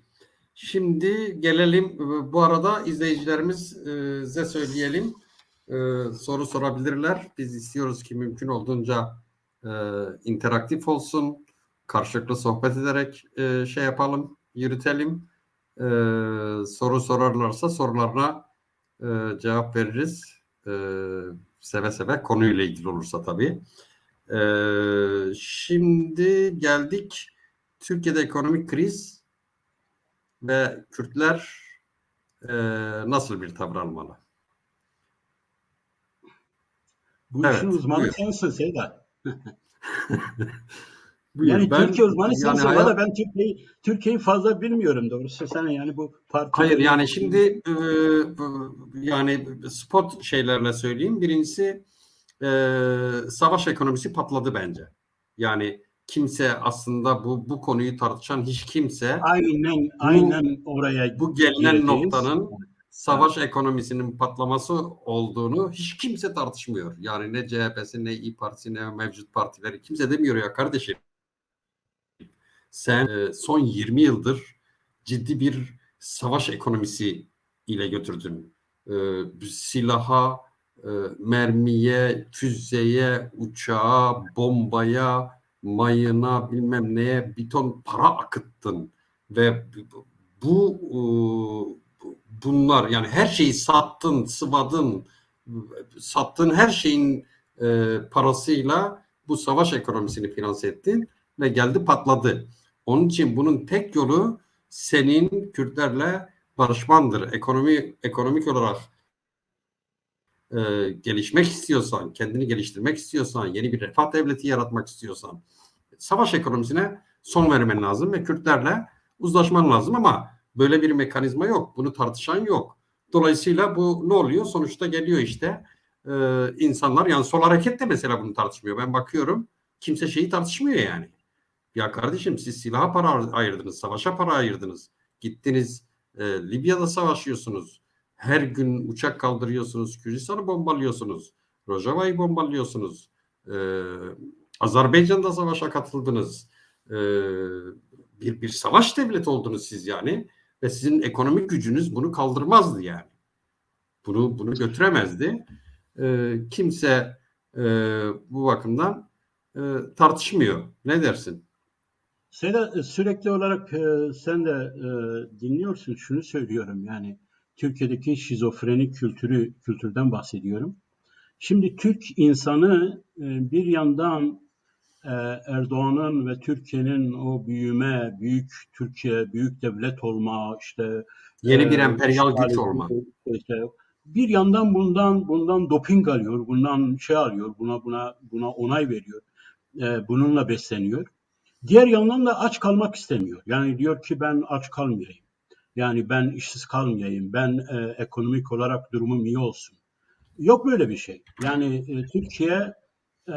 Türkiye e, İngiltere'deki, London'daki bir demokrasi geliştirme enstitüsünün geçen yıl yapmış olduğu bir ciddi bir araştırma sonucunda ortaya çıkan bir veriydi.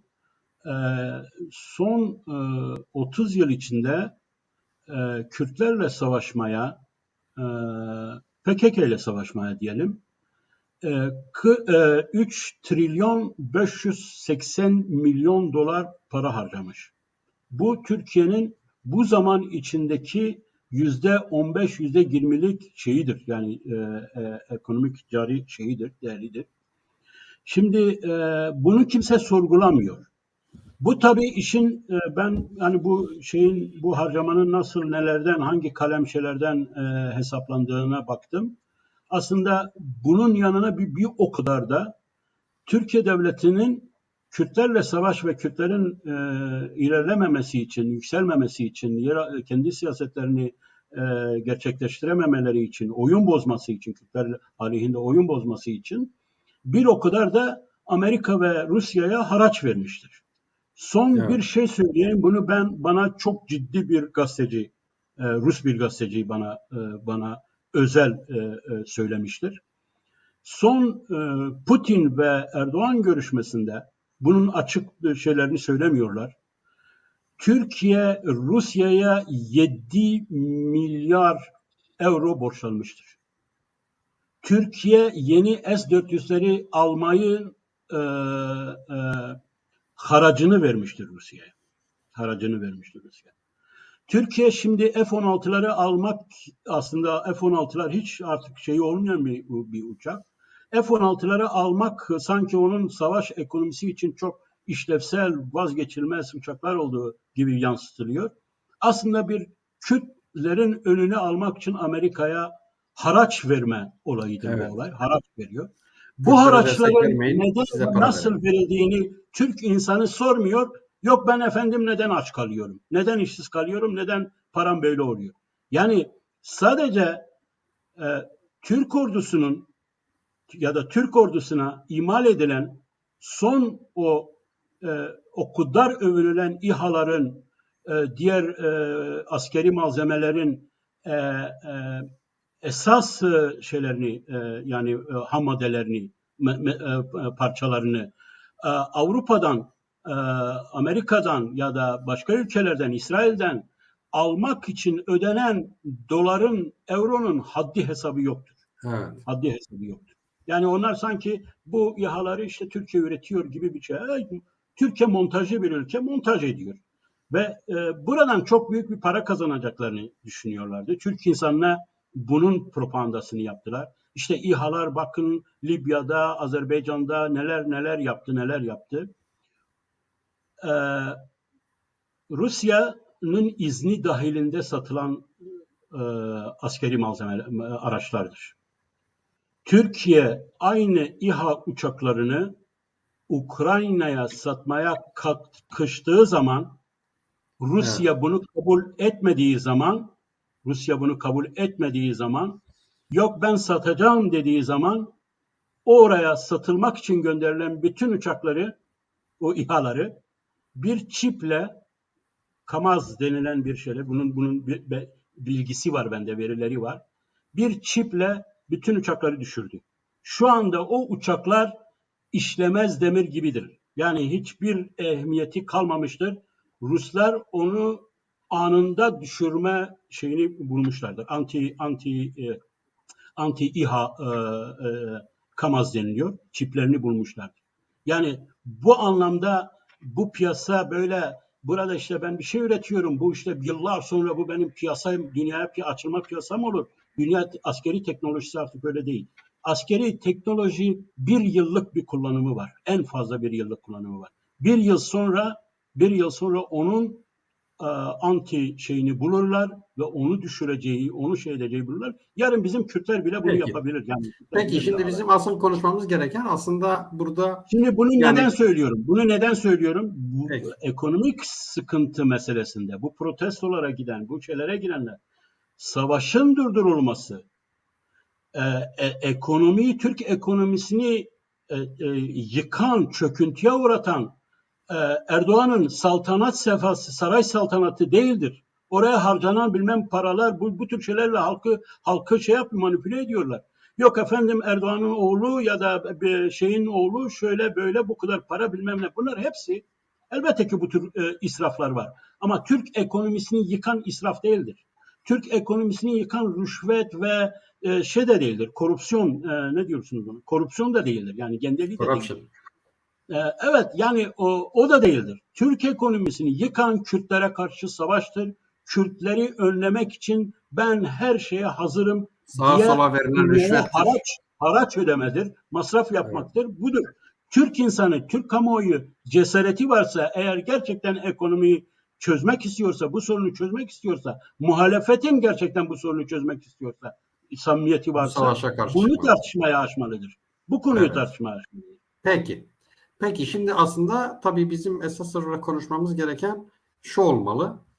Yani bu konuda biliyorsun yani şimdi bu coğrafyada Kürtler de sonuçta bu ekonomik krizden etkileniyorlar. Hatta daha fazla etkileniyorlar. Çünkü daha fazla işsizler, daha fazla sınıfsal olarak kitleler halinde daha alt sınıfları, yani kitleler halinde diyorum, hani öbeklileri söylemiyorum. Elbette Kürtler de bir millet olduğu için zengini var, yoksulu var, orta sınıfı var. Ama yoksulu daha yaygındır. Dolayısıyla bunlardan etkileniyorlar ve buna tavır almalılar tabii ki. 1. 2. Hayır, buna tavır almamalılar. Bu aslında son kertede sekülerlerle muhafazakarlar arasındaki tarihsel bir savaştır ve bu savaş gelmiş artık şeye dayanmış, bir üst sınıra gelmiş. Bu savaşta yer almak Kürtlerin çıkarına değildir. 2. 3. Kürtler her durumda bilmiyorum izledin mi ki bu hafta Osman Baydemir, biz misafir edemedik onu ama bizim Sıraç'la Arif'i misafir ettiler yani. Ben senden izleyemedim ve kendisine sert bir şey de yazmıştım. Neyse o konuya girmek ben senden daha becerikliler yani. Bizim Sıraç'la Arif'i. Olabilir. Ben o konuya girmek istemiyorum. Neyse işin şakası. Yani Osman Baydemir de o programda şey diyordu. Yani önümüzdeki süreç, önümüzdeki 2 yıl, 3 yıl çok önemlidir Kürtler açısından. Onun için Kürtlerin ortak bir şeyi olmalıdır. Ortak bir politik, programatik yaklaşımlar olmalıdır. Oturup konuşmalıdırlar ki biliyorsun Kürt harekette yani seçimler döneminde başka zaman dün Mustafa yazmıştı. Yani Kürtler ortak bir şeye sahip olmalılar. Bunu konuşmamız lazım aslında. Yani bir Kürtler bu ekonomik sorunlarda nasıl tavır almalılar? Sokağa çıkmalılar mı, çıkmamalılar mı? Bunun dışında mı kalmalılar? Bir üçüncü yol oluşturarak, bir üçüncü cephe oluşturarak, bir üçüncü şey oluşturarak, bir ortak programatik çerçevesinde bir tavır geliştirerek yeni bir pozisyon mu almalılar? Bunu konuşmamız Evet, bu lazım. konuda konuşacağım. Sen Osman Baydemir'in şeyini açtın. Ben Osman Baydemir önce bunları kendi partisine anlatsın. Önce kendi partisini Kürdistanileştirsin tekrar. Öyle bir Hayır, misyona ben parti bürünsün. adına konuşmuyorum. Kendi düşüncelerimi söylüyorum dedi yani. Yani kendi düşüncelerini Biliyorsun söylüyor zordur ama orada yani hani. bu partide rol almış biridir. Bu partide eğer şahsiyetinin, siyasi kimliğinin ni korumak istiyorsa bir sosyolog olarak, bir Kürt sosyolog olarak önerim odur. Önce orada onun kavgasını versin. Bozulan Evet. Kürt değerlerinin düzelmesi, e, iade itibari sağlaması için yeniden Kürt geleneğine, Kürt siyasi kimliğine kavuşması için kavga versin. Onun işi o olabilir.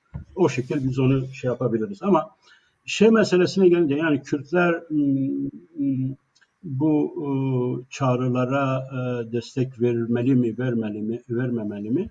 Şimdi önce bir sosyolojik açıdan bir şey söylemek istiyorum. Peki. Bu da özellikle Türkiye şehirleriyle kapsayan bir şey. Yani Türkiye şehirlerinde Kürtler bu protestolarda yer almalı mı Kürt olarak yoksa bir vatandaş olarak işte orada statik yani bir şey mi yapmalı mıdırlar? E, Şimdi bu Gezi Parkı meselesi başlamadan önce Kürt PKK işte silahlı savaşı tek taraflı olarak durdurulduğunda çözüm süreci gibi yavaştan bir şeyler başladığında Kürt meselesi konuşulmaya başladığında ben kendi arkadaşlarıma o zaman o genç yanında arkadaşlarıma şöyle bir şey demiştim. Bakın çok yakın bir zamanda Türkler ayaklanacaklar demiştim. Ve nihayet aradan birkaç ay geçti Gezi Parkı başladı. Neden? Kürtler e, savaştığı zaman Türkler ulusalcı, ırkçı damarları yükseldiği zaman kendi içlerinde protesto diye bir olay yoktur. Yani Kürtler aradan çıktığı zaman onlar birbirlerine karşı hak iddiasına giriyorlar. Bunun dışında onları bütünleştiren, onları mobilize eden, kaynaştıran bir Kürt düşmanlığı şeyi var, meselesi var. Eğer bu protestoların gerçekten yükselmesini istiyorlarsa burada bence pragmatist davranacaklar. Burada Kürtlerin zaten Kürt siyasetinin ön plana çıkarak bu protestolarda yer almalarında onlar bile buna gönülleri razı olmayacak. Yani Kürt siyaseti gelmesin ama Kürtler gelsin. Yani birey olarak Kürtler gelsin buna katılsın. Türklerin böyle bir şeyi daha rasyonel. Çünkü nedir? Kürtler gelirse Erdoğan diyecektir işte sen PKK'liler bak seni idare ediyor. Bak bu protestoların arkasında işte PKK ve Kürt terörizmi vardır, şudur budur bunlar vardır. Ve bu hem protestolara katılmak isteyen Türk vatandaşı için, Türkler için bir demotive edici bir rol oynayacak. Hem de muhalefet çok radikal bir şekilde bu meseleye şey etmeyecek. Yani tavır koymayacak. Ekonomik sorun Kürtlerin sorunu mudur? Elbette ki Kürtlerin sorunudur. Kürtler bu konuyu nasıl tartışmalı, nasıl bir politika gütmelidir? Ben Kürdistan için söylüyorum. Kürdistan için ekonomik kriz, ekonomik sorun aynı zamanda Kürtlerin politize olabilmesi ve Kürtlerin ulusal olarak bilinçlenmesi için bir sosyolojik imkandır. Nedir? Eğer biz bunu ekonomik krizin Bak Türkiye'deki bu misrafla anlatılan, bu paranın işte değerinin kaybedilmesine anlatılan ekonomik krizler düzelse bile Kürdistan'daki ekonomik durum düzelmez. Kürdistan'daki ekonomik durum 100 yıldır düzelmiyor. Yapısal, sömürgeci, kolonyal bir mesele var. Orada ekonomi yatırım yoktur, yatırıma izin yoktur. Orada kalifiye iş meselesi gelişmesinden yana değiller, ekonominin düzelmesinden yana değiller. Sömürgecilik bu şekilde kendisini idame ettiriyor. Bu konuda aslında farklı görüşleri var. Bazıları proje oluşturur. İşte biz Doğu'yu ve Güneydoğu'yu geliştireceğiz. Ekonomik projeler işte GAP'tır, şudur budur. Ondan sonra ekonomik güçlenme biraz canlanma meydana geldiği zaman biz ne yaptık? Geri adım. Bundan birkaç yıl öncesinde Amerikalıların işte gerek Orta Doğu gerek Arap sınırı falan olması nedeniyle işte Mardin, Diyarbakır bölgesinde güçlü bir sanayi bölgesi kurma gibi bir projeleri vardı. Bu projeyi ben genel hatlarıyla incelemiştim. Türkiye buna izin vermedi. Türkiye Kürdistan'ın ekonomisinin güçlenmesi, Kürt insanının ekonomik olarak kendisine el açan durumdan çıkmasını isteyen bir siyaset izlemez. Bu nedenle bu krizin aynı zamanda siyasal olarak Kürtlerin ulusal olarak bilinçlenmesi, ulusal olarak kendi ekonomik sorunlarının temel nedeninin Türk devleti tarafından kolonize edilmiş olmaları ve özgür bir şekilde kendi inisiyatifleriyle, girişimcilikleriyle istedikleri şekilde yatırım yapamamaları, istedikleri alanda dememeleri ve dolayısıyla işte güçlenen, para kazanan, sermayesi olan Kürtlerin de batıya gidip batıda yatırım yapmasına neden oluyor. Bence bu kriz Kürtlerin bu konuları tartışması için bir imkandır. Ama Kürdistan'da Kürdistani partiler elbette ki ekonomik krizi protesto edici kendi inisiyatiflerinde, yani Kürt siyasetinin inisiyatifinde ayrı şeyler yapabilirler. Yani ayrı protestolar, ayrı çalışmalar, eylemler yapabilirler. Bu toplumla biri olmalarının şeyidir. Çünkü toplumun böyle sorunu var. İşsizlik Kürdistan'da çok daha ağır bir sorundur.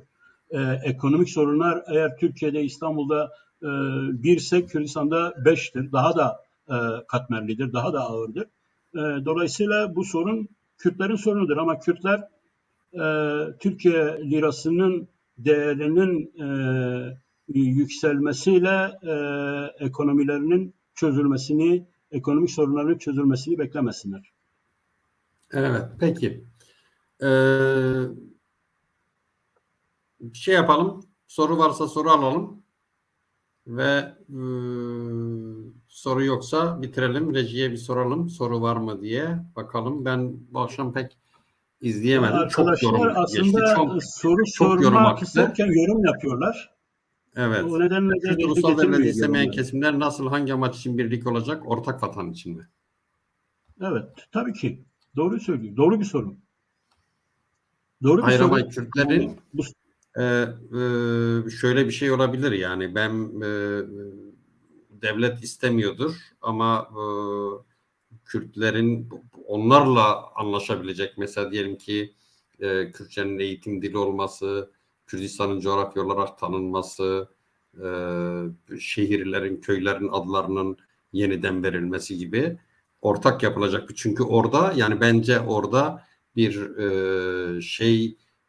damarı varsa eğer, senin söylediğin damar varsa eğer, yani Kürdistan'ı bir damar varsa bunu terk etmek, buna cepheden yaklaşmak bana pek doğru gelmez. Ama bu tabii sonuçta siyasetçilerin yapacağı bir şey. Biz zaten Tartışılır. siyasetçilerin yapacağı şeye ve siyasetçilerin yapmış olduğu şeylere dayanarak bu yani analiz yapıyoruz. Bundan birkaç yıl önce biliyorsun işte Kürtistan Özgürlük Partisi de Kürtistan Sosyalist Partisi de bunlarla ortak bir seçim işbirliği için bir platform oluşturdular. Bazı temel prensipler üzerinde anlaştılar. Ama HDP seçim platformunu yayınladığı zaman o anlaşmalardan, oradaki uzlaşmalardan, Kürsani partilerle var olan uzlaşmalardan eser yoktu. Ve bu nedenle orada Evet, kendi çok kendilerini acı, açıkladılar. evet, çok acı bir Kandil'den tecrübe şey geldi, yaşadılar. Bir itiraz dönem geldi, yaşadılar. olmaz Yani dedi.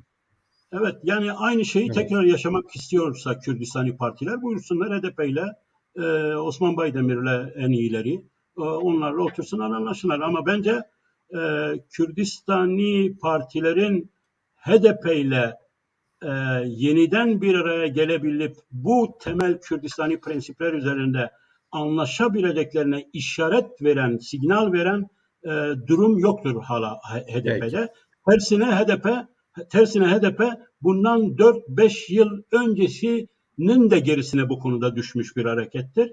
HDP'nin şu anda canı, gönülü, her şeyi, havli belası Meral Akşener nasıl bizi tanır, nasıl bizi kabul eder? Öyle bir derdin içindeler. Kürdistani partilerin onu tanıması ve onu kabul etmesi şeyinde olsalardı, derdinde olsalardı, elbette ki söylemlerini de daha Kürdistani yaparlardı, daha Kürt yaparlardı.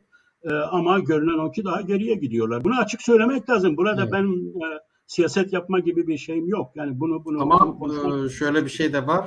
Yani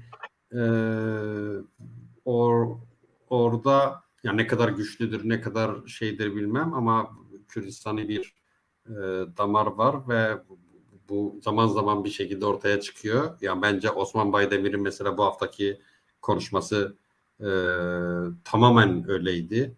Yani bence Kürdistan'ıydı. Evet, böyle bir şey var.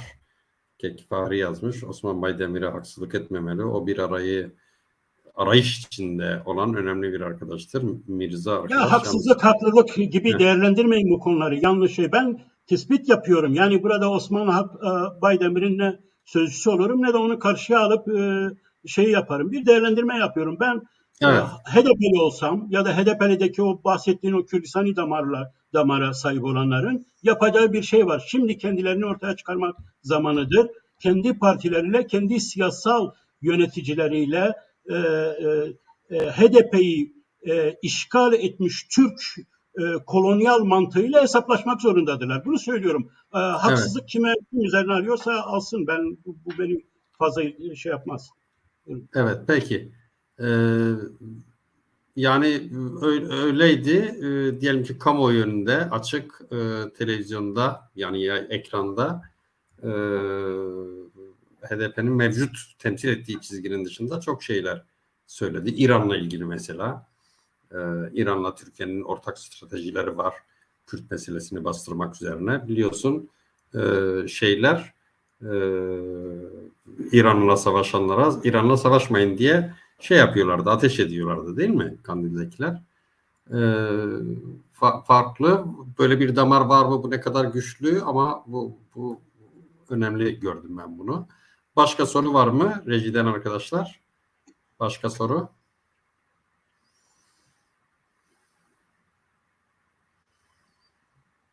Başka soru yok gördüğüm kadarıyla. Yorum çok. Evet sevgili izleyiciler bir şimdiki zamanın daha sonuna geldik. Sürçülisan ettiysek affola. Umarım sizin de faydalandığınız bir bilgi alışverişi olmuştur. Kek Yaşar'la aramızda. İyi akşamlar. İyi akşamlar benden de.